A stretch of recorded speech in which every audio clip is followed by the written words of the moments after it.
Welcome back to the broadcast. In honor of our girl Lisa's trip to the wine country, we're talking a little bit about wine all this week.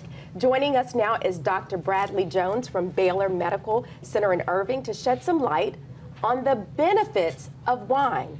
Okay. I love this. I love this. I no longer have to feel guilty about drinking wine. It's okay. It is okay if you drink a little bit. Oh, a little okay. bit. All right, just a little bit. Just a little bit. Now, like for men, we can have 2 glasses a day and actually reduce our heart attack and stroke risk. Women generally say 1 glass.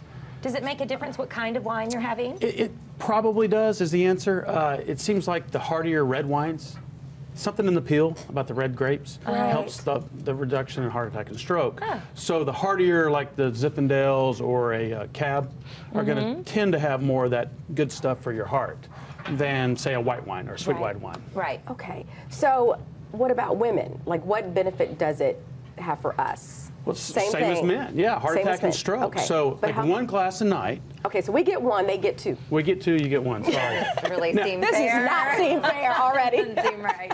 Well, a little bit bigger, right? So a little more body weight. But it really, I mean, all these studies, if you look through every one of them shows that there's like a little dip in how much heart attack and stroke. Okay. There's this interesting, the way it whole discovered was, have you ever heard of the French paradox? Yes. The French paradox was they looked at people in France and they were like, these people smoke and they eat all this goose liver and but they're not having heart attacks. Right. What's going on? And they drink these deep red wines. And that's what they figured out to where it all came from. So the French paradox was kind of what stumbled us on the benefits of this red wine. So you said it's something about the peel of the grape. Absolutely. It looks like that. Now, there's also some benefit to the alcohol itself. So some studies say that if you drink a glass of scotch, you're going to get a little benefit too.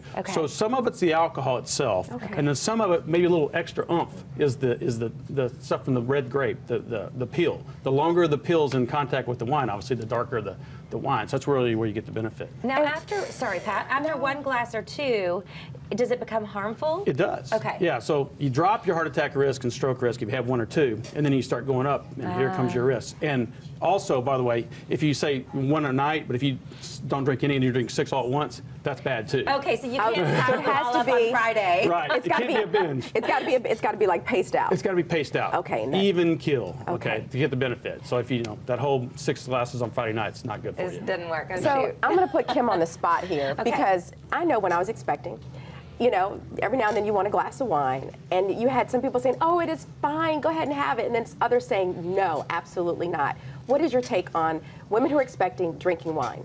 I generally say no, just because we know that too much is bad, and I can't tell you how much is okay. So be safe. I say no, because we know about fetal alcohol syndrome. We know how bad that is, and I just don't think any doctor's going to tell you it's okay, because we just don't know what's the right amount. And I don't want to risk that. I don't want to tell you to drink something and have problems. Sorry. Sorry, girl. Sorry. Thanks. Sorry, we'll have to wait. You know, it's for interesting. Sue Ellen. She can't we'll have wait any. for Sue Ellen. It's interesting because some days I want one so badly, and other days it just sounds horrible to me. And when I'm not pregnant, I typically really appreciate a glass of wine. So it's interesting how your cravings change too for it. Maybe your body's telling you, don't drink it. Stay away.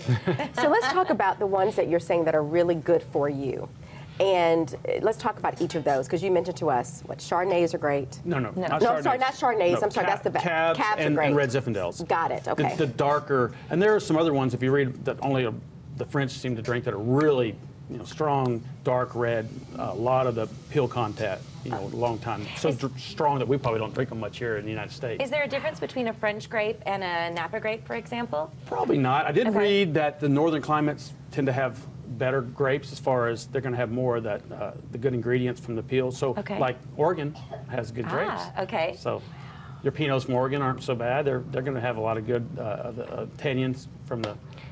But you're not seeing a difference between a Bordeaux and a Napa Valley something. I don't think they've compared them head to head, but we do know like there's one area in France that has really dark, deep stuff, and they seem to have really good benefits. All right, so we should invest in French wine. Yes. Look at y'all. Y'all know so much more about wine than I do. I'm going back and forth. I just want one, that's all.